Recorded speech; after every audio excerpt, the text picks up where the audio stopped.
Hello everybody, it's Geoff here. It's Wednesday, June 13th, 8 p.m. in the evening. It's just trying to do this commentary thing. And, it's the first time I've ever done a commentary to any of my projects. So I appreciate if you bought the CD, first and foremost, and secondly, if you're listening to this, means you got your hands on the special edition, all the other goodies that I've included in this special version, and I appreciate that. So without further ado, let's get into the album. Conversation Pieces. Yeah. Throughout the whole editing of this track, I kept thinking my phone was going off because of the buzz, but it was just the recording. So what's happening here in the plot of things? We just heard initially the sounds of footsteps. Basically, it's the sound of the character coming in from the night before, coming into his house, sneaking in back into his bedroom, and falling asleep. And parts of his dreams were stuck in there, and he's woken up in the morning by this maniacal laugh, which is sort of kind of the character's alter ego or a devil on his shoulder type of deal. But kind of wakes him up from his sleep. Slowly remembers of all the things that happened the night before, all the bad events. We'll get into that shortly. So this music here is Unscathed, which is the final song on the CD, so kind of a foreshadowing of what's to come. Kim Rose is on the vocals there, which is isolated from Unscathed, and put a bunch of effects on, and this is him waking up.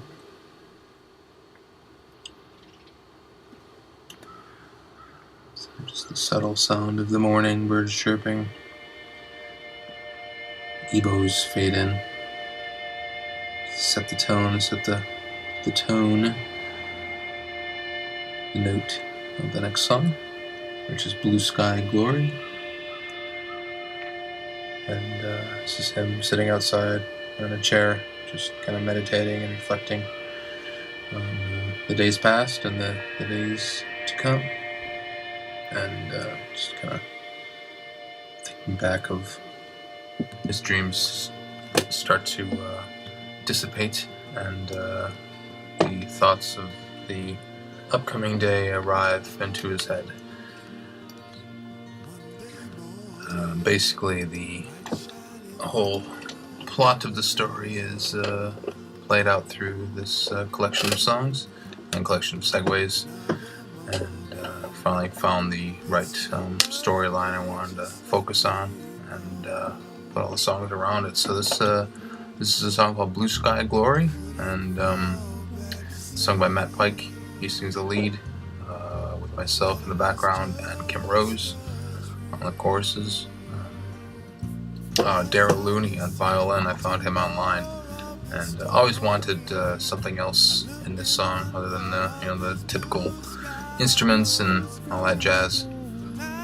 And found him online. He was willing to do some violin tracks. I just sent him the song, and he laid down it, and I just weaved it in and out of the song. So it worked out really well. Of course, the backbone of the album is Scott Clinton on drums, and Corey Peterzak on the bass on this one.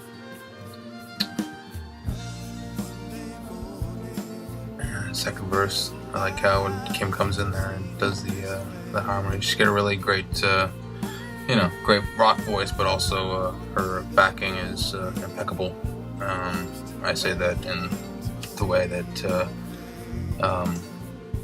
I heard Freddie Mercury being described in the studio, just the harmonies and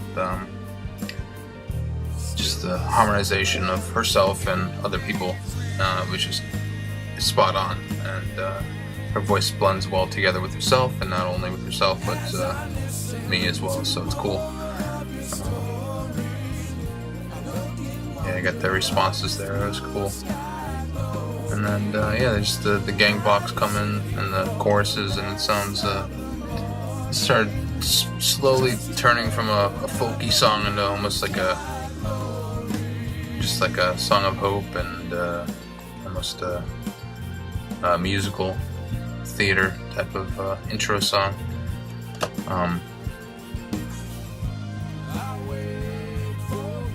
That's me and Matt doing the thing. So basically in the story, as the storyline progresses, it's just him visualizing, just kind of taking it all in, the things that are about to happen, unfold in the next day, one or 2 days in his life. He knows it's the turning point, and he has to make a move. Moves, as you will soon hear. So this is where he's reflecting about his past relationships, situations, death.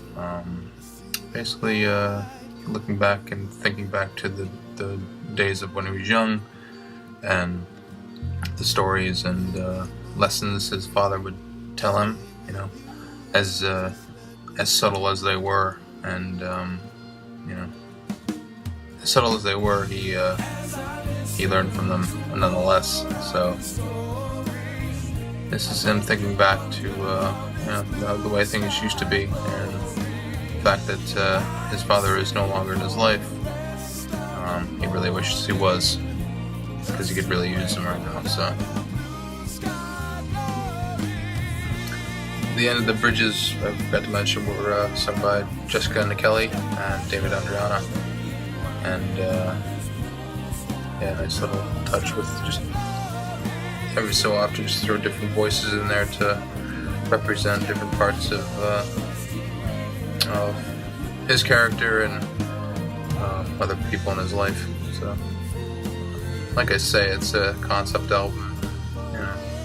I'm a big fan of musical theater and Broadway and all that jazz, and can definitely be thrown in that category. But it's the storyline's subtle and not vague, but loose, but it's still cohesive. And this part in the second verse where Kim started singing the ooze underneath the second verse, and that's basically the theme from another song from the album that would be to come before this one. This was the prequel, and so hopefully that will come out. So once one listens to it back to back, it'll all make sense. But anyway, this is To Whom May Come in Dreams, and this is lead vocals with Mike Willard from Arm Cannon and Weapon X from Buffalo, and I got to know Mike through the video game music circuit, and being a Western New York native, we had a lot in common regardless. So, and after for a couple of shows we played, we just started keeping in touch online, and was following what he was doing, and I think he was following what I was doing, and just kind of was working on these songs and needed another lead vocal, and I thought this one would suit him well. He's got kind of a modern rock, but a little more of a 90s feel. So this worked out really well, and he played guitar on it as well. So I was very impressed by what he brought to this tune, because I could never envision what he eventually put on. And Mike's one of those musicians that I shot this track to a couple other my guitar player friends, and they just concentrated on the main, the middle part of the song, and the solo thing. And tonally, this song is pretty deceiving. I say that in the sense of, it's in a major key, but there's the 3 chords there. It's not diatonic, 3 notes. But the first chord is a major chord, and some of the other guys were just completely disregarding that and would play minor stuff for those folks who are unlearned in the theory language. It's basically, eventually, if one is playing in a major key, it's and playing the major third next to a minor chord, it's going to clash. It's like playing a black key and a white key right below or right above. It's just going to be a nasty dissonant sound. And I ultimately went with Mike because he was on right here, this right there.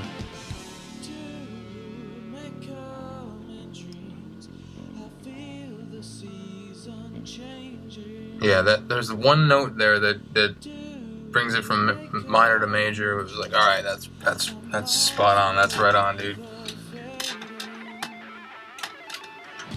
Sweep arpeggio, hell, that's cool.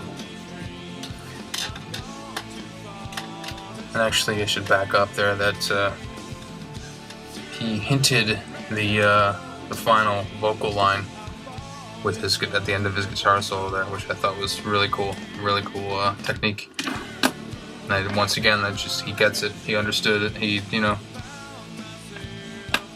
understood the song and in a whole, not just the solo section, just completely disregarded anything that was before or after.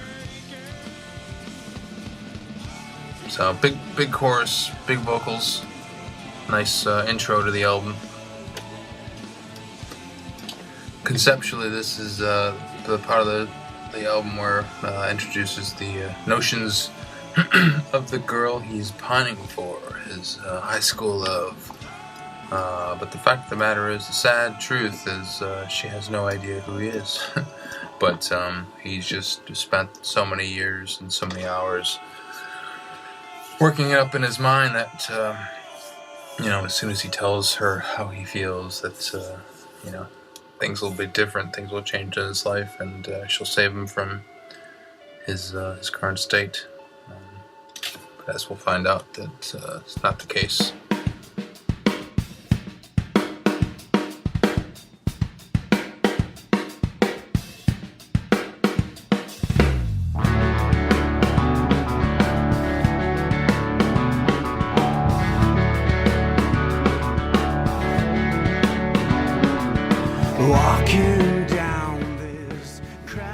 Anyway, this is, as a matter of fact, this is sung by Steve Mistropian.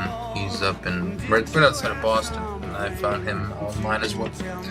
And he agreed to sing the lead on this one. This is the one I had forever, and I was to seeing lead on this one, but once again, I just was never happy with my performance on this one. Everything else was great. I redid the keyboards. I had a bit more of a modern flair to it with the some of those synthy things, pianos and the guitars. That was very cool. On the choruses, it's Matt Pike. On the backings, I don't think this is the version that it's got. Actually, it does, yeah. Also, Jessica Kelly's on this one as well during the pre-chorus parts. And it's a weird thing. I probably mentioned this 3 other times, but the fact that this album was recorded over a span of so many years. I've heard it said before, read it before. It's a weird notion that I was sitting here at in September of 2012, playing along the tracks that were recorded 8 years prior. It was kind of a weird thing. But regardless, the songs have been in my psyche and in my back pocket for quite a while, and they feel as fresh as they ever did, and as fresh as the day I wrote them, which was November 2002 for this one. Yep. Yeah, I'm old. Anyway, conceptually, this song takes place in school. This is when he makes his way into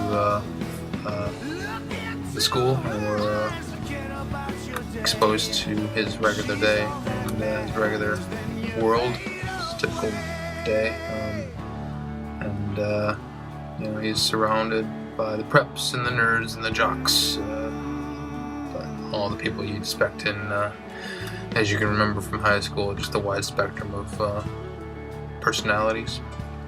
But the fact that he is an outsider and a loner, he sees it from a different perspective. He really doesn't have any friends other than his uncle, which is he's more confidant and always gives him nice insight, but it's not the same as father. Still a friend, but in his regular day, regular school, he has nobody really to turn to.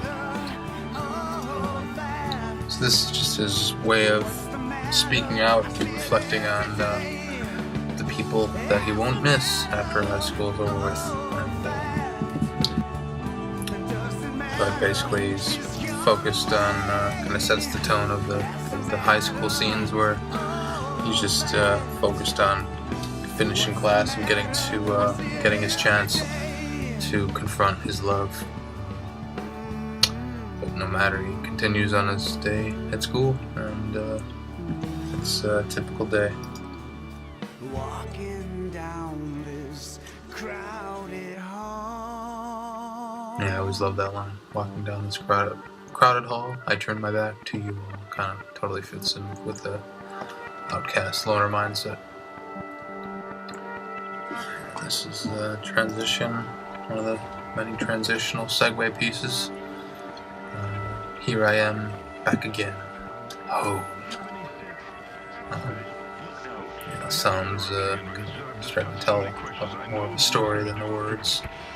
And it's the part where he gets out of school and he's walking home, and he starts thinking about his father again, and not really wanting him around, needing him around in these days.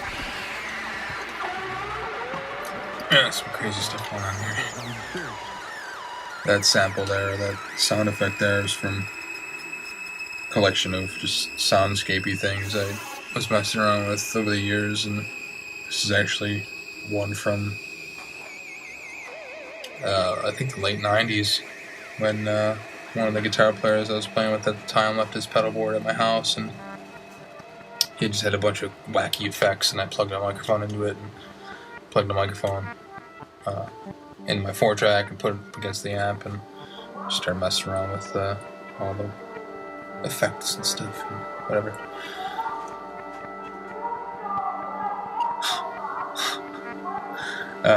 Yeah, I was a weird kid. I would always record everything. I actually still have the original tape of when I got my first tape recorder. I think it was 4 or 5. And I would record everything from the vacuum to my dad talking or the TV. But that little sample there was from one of my mom and sister's fights that they were arguing in the kitchen. So I just stuck the microphone out my bedroom door, and totally fits in with this whole concept. Whereas the character is slowly coming back home, and he hears his sister and mother fighting again, so he creeps through the back door and ends up back in his room. Just slips in without being noticed, undetected. And this is Are You Still Awake? This is just him getting tired of all the fighting and the arguing, and wishing his father was back in his life. And he pulls out a yearbook from the year prior and just kind of scans through all the pictures, and all the pictures of her are either circled or highlighted. And, he frequents that book quite often, so he knows exactly where the pages are, and just sits there and reflects and meditates on his day and the following days or two. He's just chilling, man. He's just chilling. So.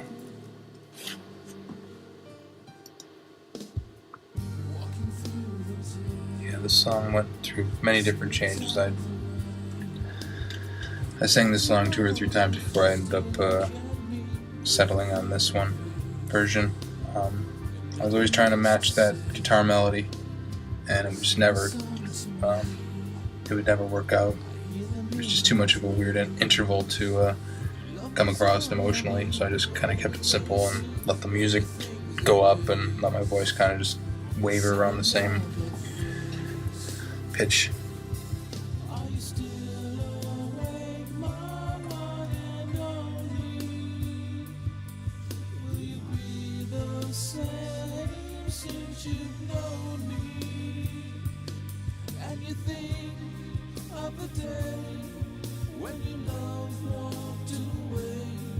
And it's hard to hear, it's there, but my cousin Ryan Gaines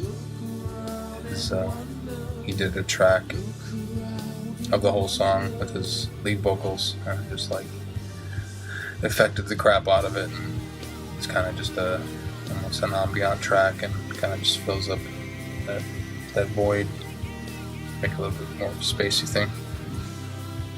And this is the part of the song where I always visualized him on the top of a mountain or a building, just with the sun blaring down, the wind going through his hair, and he's up there, top of the world, kind of just vocalizing and pledging his allegiance. Yeah, that sample's still going. I gotta turn it down. Anyway, that little sample there was some drunken night between Matt and I, and I came home, started talking about some deep stuff, man, and yeah, that fit perfectly. So that's where the climax starts. A lot of keyboard stuff going on, some fake harp in there, some orchestral stuff, kind of cool. But this song was always a spacey type of Pink Floyd meets Jeff Buckley type of thing. So it was no accident that I had Dave on the bookends of the song, to David Andriano, to his best David Gilmour impression. And there's also some keyboards in the first verse, the second verse rather, reminiscent of the Pink Floyd thing. And this transitions from that song into this little segue piece again. This is him falling asleep and dreaming of his father, the way things were when he was a little kid and his dad was putting him to bed. So that little piece is called Goodnight Dad. And he falls deeper into sleep. And yeah, so the loops of Jessica and Sherry Gaines doing they were in the bridge of Are You Still Awake? This is where he finally falls asleep.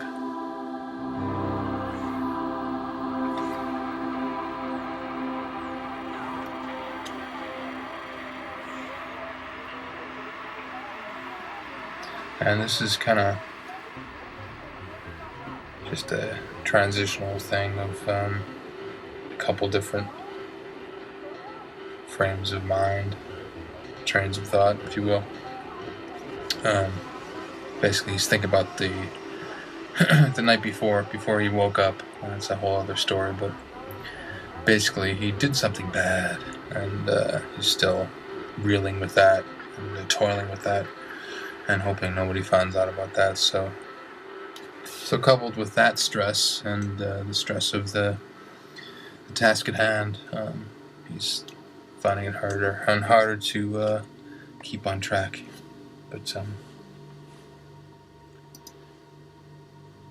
so that little loopy thing, that ostinato that keeps looping back and forth, that's the main riff, the main theme of the album before this, which I should just say it's called Mercy, and it actually was recorded back in 2001, and but it was just a very shoddily recorded demo, more or less. And so once this is finished, I'm going to go back and re-record that, and it's going to be part of a whole thing, a whole trilogy. Sorry. And so yeah, so this is the notion of it's kind of a double thought here. This is Ember Road, and features Carrie Papadinas, who I used to do orders with in the city when I worked in Manhattan, and I don't think Carrie and I have ever met, as well as a couple of other people on this album, but she lived in the city and she knew a couple of the same people I know. But nonetheless, that's the nice thing about the internet these days. You can get things done and don't have to meet anybody. And but the notion of this song is more or less this is sung by coming from the viewpoint of the parents, and kind of him thinking back to how things would be or used to be before him and his sister were brought. You know, how were his parents before the kids came? You know, were they like him? Were they regular people? Were they nerds? Were they outcasts?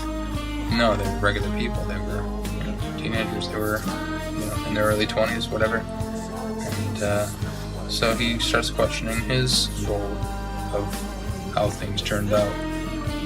Was that the reason they split up? Was that the reason things are so messed up now? It's because of the kids?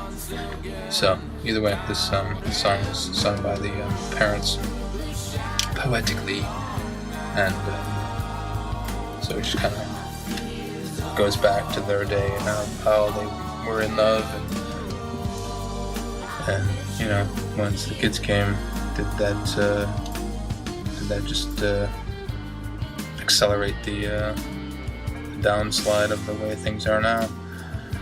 He doesn't know. He's still questioning that. So, it's, either way, this is their story. The solo here is Brian Mox. Very cool. Perfect. Matt recorded this one at his studio. Again, I'll probably say this 20 other times, but with the advent of the internet, you don't have to be in the same city to work with your friends still. So I just kept shooting tracks to Matt. Said, you know, hey, can you get so-and-so over your house this weekend and record some shit? And it worked out really well. So this is Carrie and I singing this song.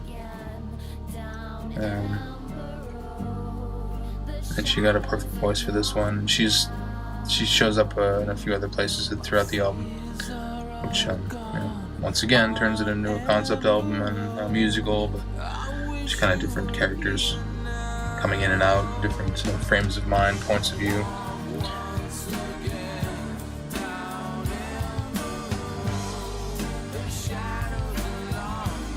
And this song was actually called a different song for like 6 months. I didn't like that word Ember Road. Ember, I don't know, it just didn't like flow.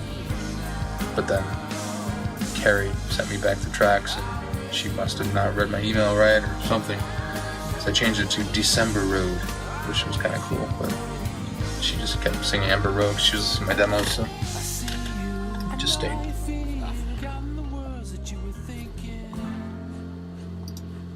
Saloon piano there, and this was it was Scott on drums. He plays the rest of the album. That was Corey as well on the bass. And this is For What Love's Left. This is the it's just the solo acoustic piano ballad. And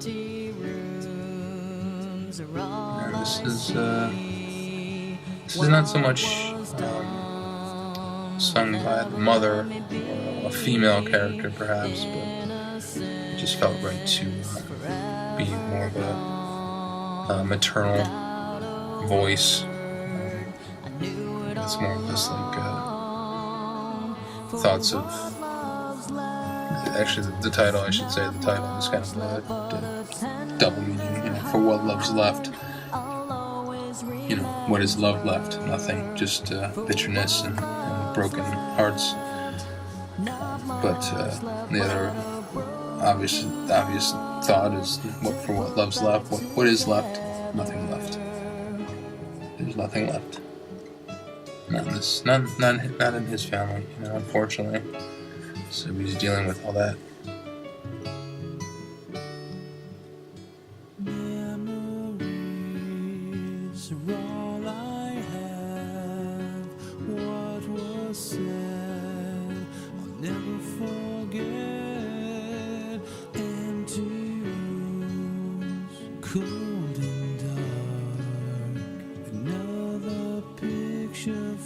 Taken off of the wall. For what love's left, not much left but a tender heart. I'll always remember. For what love's left, not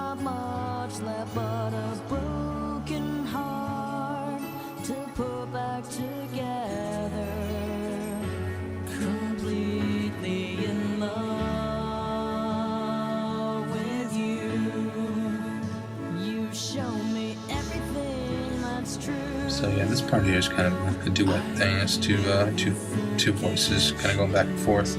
You show me everything that's true. And for the longest time, this used to just be guitars and vocals. But then I just layered in the pianos and the strings and the voices and stuff. And right here, that's my son's little toy piano. I always wanted a song with toy piano. This one felt perfect. It was just like 4 notes that a little kid could easily play this melody on. I'm sorry, 5.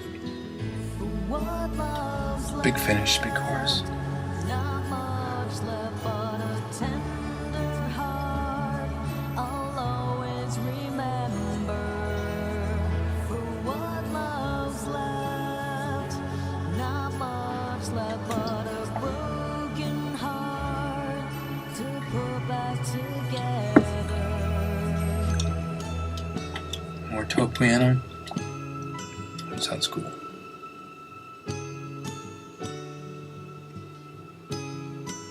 Yeah, again, this is the guitars were recorded in 2004, and everything else was layered over the last couple years, which you would never know if I didn't say anything. So, Kimasha.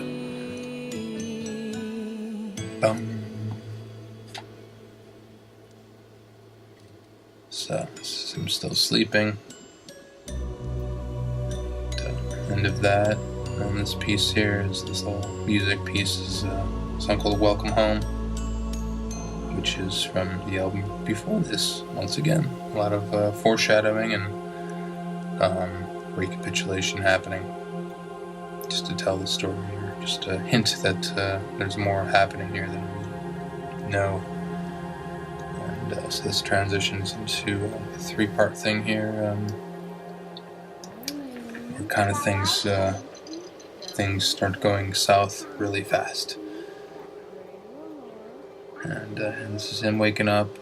Pretty much, I think he slept into the house and kind of just passed out on his bed. But he wakes up relatively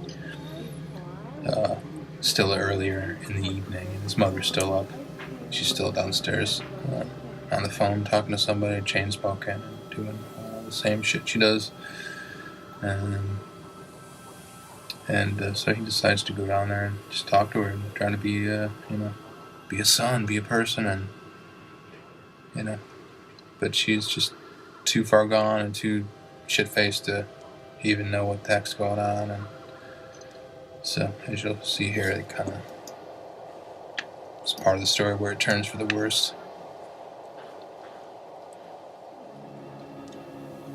And I purposely didn't really do any sound effects other than like the footsteps in the beginning of the album. Just want to narrow it down to what actually is happening, more or less. But he is going downstairs.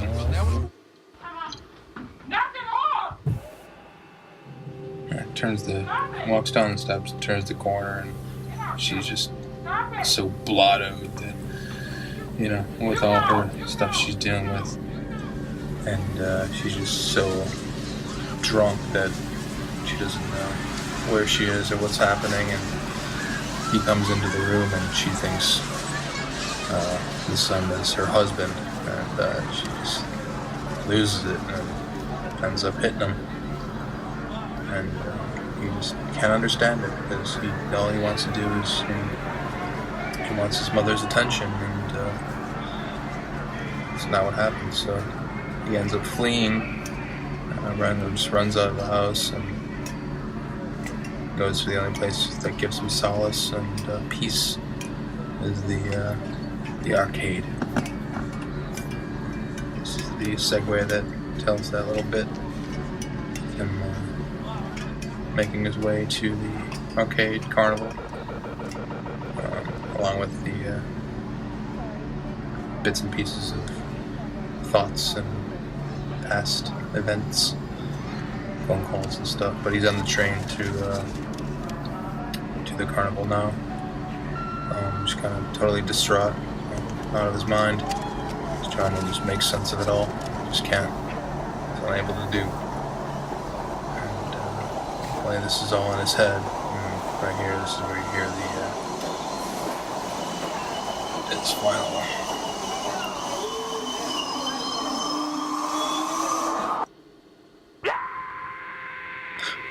The scream. That's where he just loses it. And that scream was Matt Pike. And I isolated one of his vocal tracks from this song here, Evil Things. And it's just kind of the twisted carnival circus type of vibe.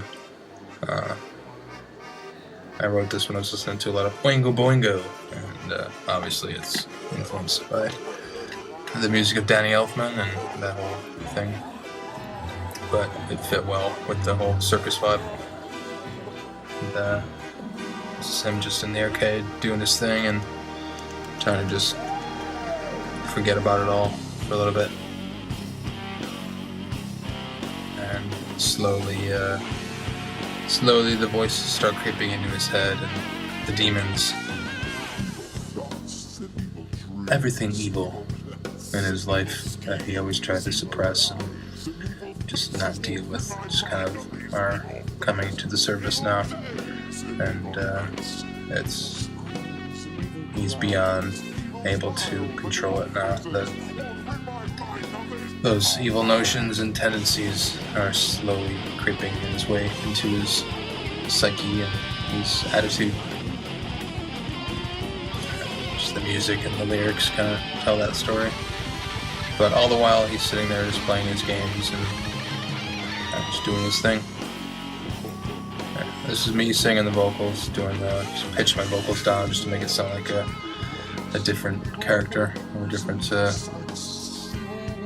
evil guy. But yeah, like I said, this was influenced by Oingo Boingo, and just the rhyme schemes of it all was very reminiscent of one of some of their early material. And just back up again, that first solo was David Andriana, and did that at his studio in Queens. And then that guitar solo that just passed was myself. And this part here has got Onslaught 6 from Pennsylvania was the big gang vocals as well. Up until this part here, this is all of us. Matt Pike doing the screams, and Onslaught 6 doing the evils as well. And that just kind of comes to an abrupt end, and kind of just really quick twist to Shadows. And this is where he kind of comes to a conclusion of, the time is now and he needs to make the decision and act fast. So he basically ends up going home really fast, runs back up to his room. It's a few hours later, so everybody's asleep, and he ends up going back to his room and taking all he needs, and just leaves and steals his mom's car and drives into the night just to try to make sense of it all and try to figure it all out.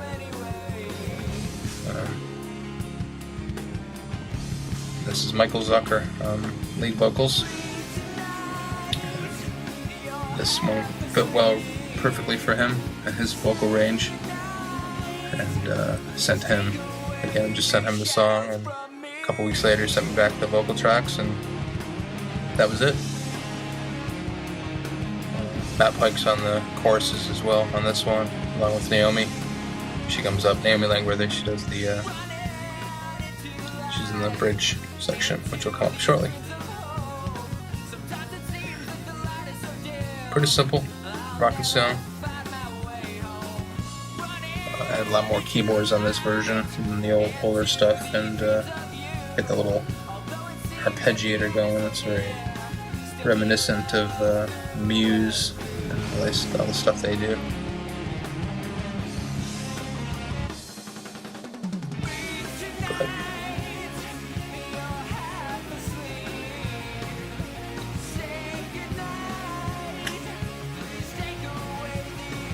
It's kind of just a poetic plea of trying to, again, make sense of it all, but trying to just floor to take the shadows away from him, because he just wants to get rid of it all the evil notions and all the bad things creeping up in his mind. That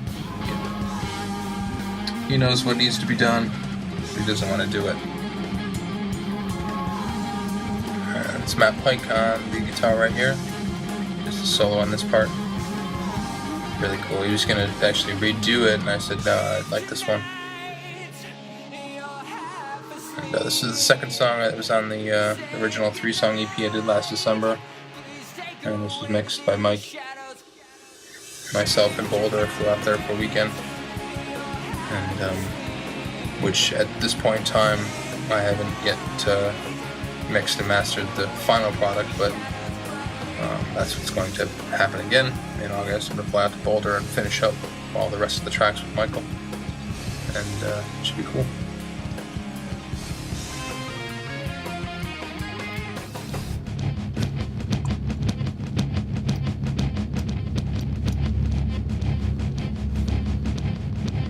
This is The Shadow Proves the Sunshine. Basically means, you need shadows in your life to prove that there's goodness, there's light. There's without shadow, there's no light. Without light, there's no shadows. So take the good with the bad, but that's not going to happen in this character's life. Unfortunately, it's beyond that now. So it's part of the scene where he goes to his uncle and tries to get some advice and some insight of what his uncle thinks he should do. And it's right here. Basically, his uncle tells him what he doesn't want to hear. He basically tells him that, the answers are within himself, and basically doesn't help him at all. He's trying to, but doesn't say anything that's useful, so he just leaves. And drives to school, and it's in the middle of the night, so he just drives to school parking lot, student parking lot, just passes out in his car, falls asleep in the rain.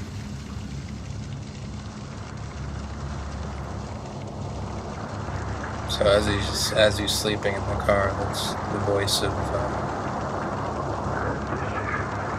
his father, right here. But he's sleeping, so he didn't really hear it. This is one of the few times that his father comes back into his life, metaphorically or just vocally. Fade out in the rain, sleeping. Which goes into Early April Morning, which is one of the more big production songs. There's another song, Are You Still Awake, that had, huge vocal tracks. I think in this one we had probably close to 36 vocal tracks. I know it sounds a lot, but so basically what would happen would, Jessica Kelly was on the main one, in the middle section, as you'll hear. Basically had her do, the chords, but had her sing 4 times of each note in the chord, which by the end of it, just big, thick choral sound, kind of like what Queen did. Coupled that with Sherry Gaines and myself, made for a really big vocal song. And this is me on lead vocals again. And layered some more harmonies on there to give a little bit more of a different characters talking to him. As well as Corey Petersack on vocals. He's weaved in there, as well as Naomi Langworthy. And she does her kind of call and response, or counter melodies.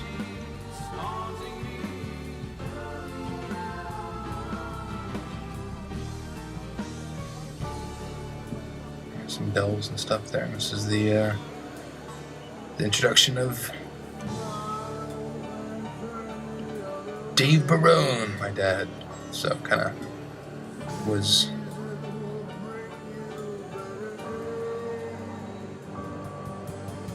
it was kind of perfect that he played the father figure, father vocal, because he's my dad.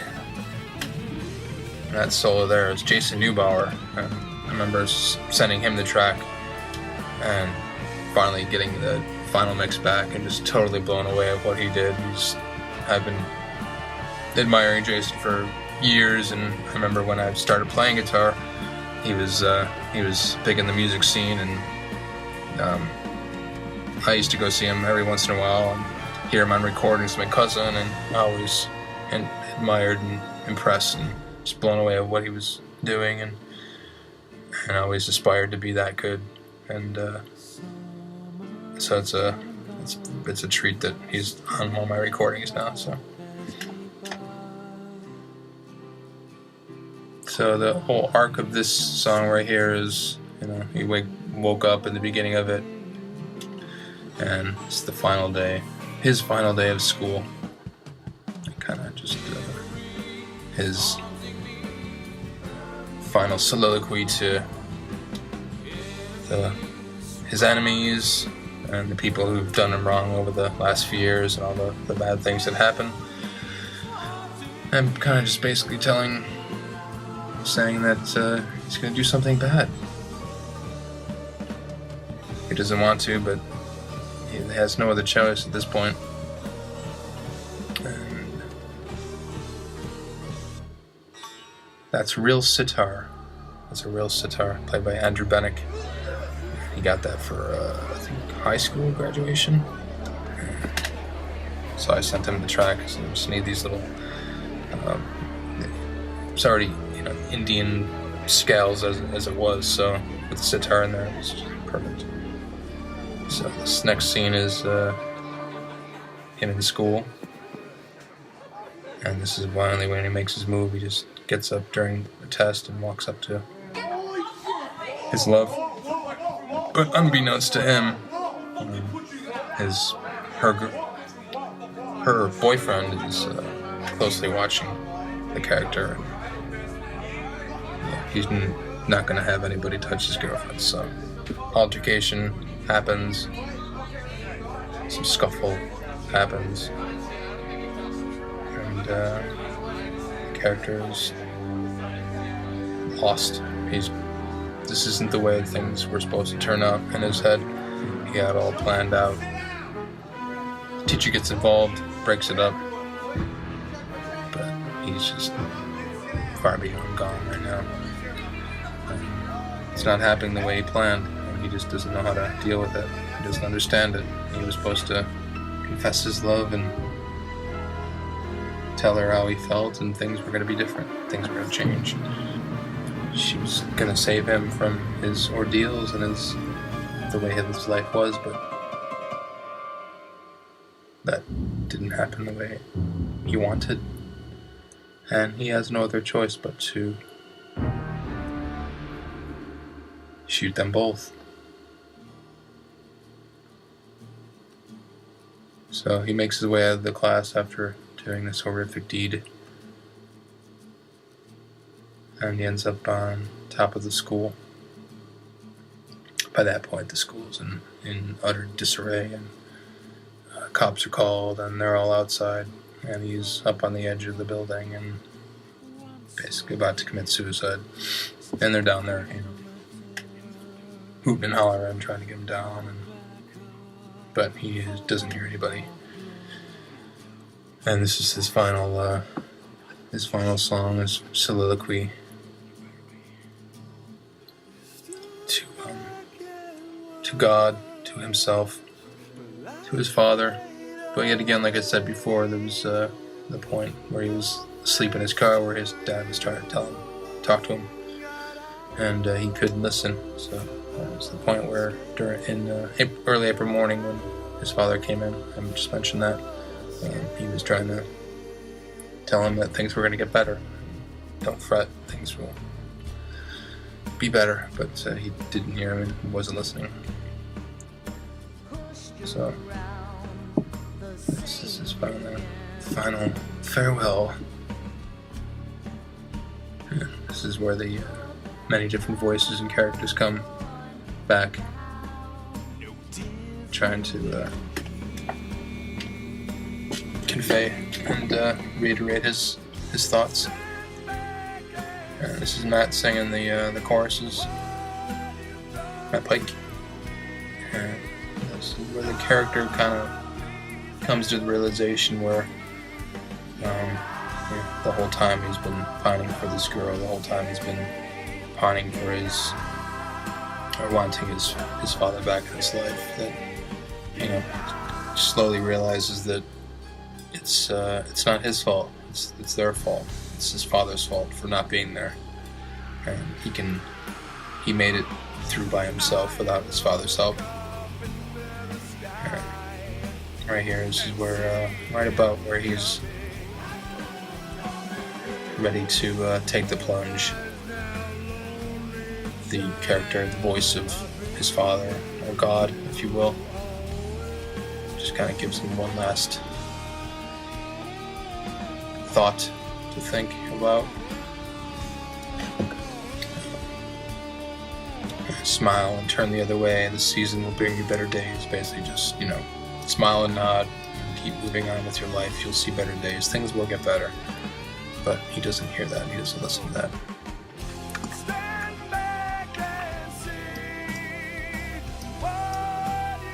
Basically, this is the main character saying that nobody helped him. He got through it all by himself, unscathed. And thanks for nothing.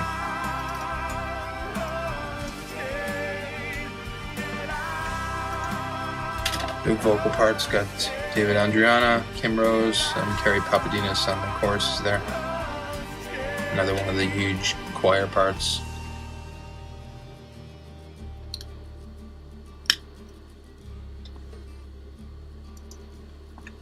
This is the last throne realm.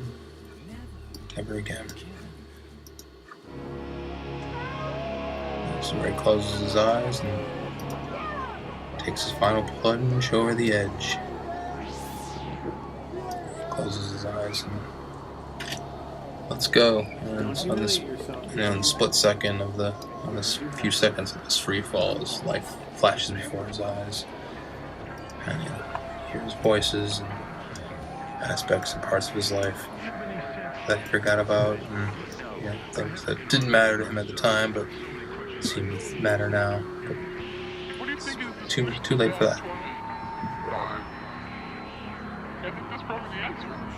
Yeah, the solution to man's torment: die. So he gets closer and closer to the bottom. Silence. That was my sister. So once again, we hear the sounds of the morning and the cell phone buzzing. Somebody's calling him, so we're not really sure if this is the next morning and his phone's still at home and somebody's trying to call him and there's nobody in the room, or if it was all just a dream or a thought. It's unspecified. But either way, that's the story. And very, I think, poignant and profound in the regards of, abuse and bullying and just the trials and tribulations of adolescence and divorce and all that good stuff. So that was it. That's the album. Conversation Pieces. Almost a decade in the making. Way too long. Should have been done long a time ago, but never in a million years could I ever imagine that it would turn out the way it is and be a big musical concept. And so I'm really happy with the final product, and I hope you are too if you're still listening to this. And bought the CD and got the special, all the special oodles of goodness that I'm adding with it all. So thanks again for listening, and hope you enjoy what you hear, and we'll see you on the road.